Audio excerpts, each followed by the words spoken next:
उपमुख्यमंत्री अजित पवारांनी अतिवृष्टीग्रस्त धाराशिव आणि बीड या दोन जिल्ह्यांचा दौरा केला।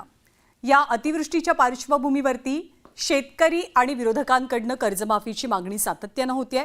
या पार्श्वभूमीवर सगळी सोंग करता येतात, सगळी सोंग आणता येतात, पण पैशाचं सोंग काही आणता येत नाही असं म्हणत अजित पवारांनी कर्जमाफीच्या विषयाला एक प्रकारे ब्रेक लावलेला।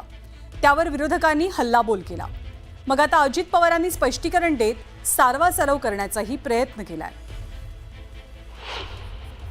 मी तुम्हाला एक गोष्ट सांगतो, सगळी सोंग करता येतात, पैशाचा सोंग करता येतात। तुम्ही जसा तुमचा प्रपंच चालवत असताना एकंदरीत तुमच्या महिन्याचा असणाऱ्या उत्पन्नामध्ये तुमचं घर चालवण्याचा प्रयत्न करता, तसं आम्ही 13 कोटी जनतेचं कुटुंब चालवतो, राज्य चालवतोय।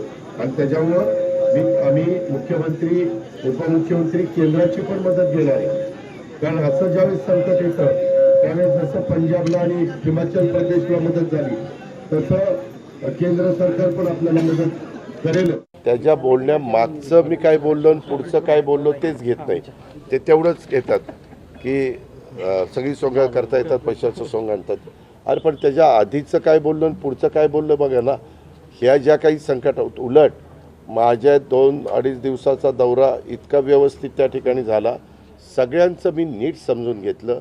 कुठंही त्या बाबतीमध्ये आता तुमच्या पत्रकारांनी सकाळी मी 6ला सुरुवात करायचो ना, आल्याला दांडकं पुढे धरायचे, दादा बोला। अरे मी म्हणलं थांब ना बाबा, लोकांच्याकडे जाऊ दे। आणि मग ते तसं म्हणलं ना की हा दादा चिडले, दादा असं झालं। अरे कशाचं चिडलं?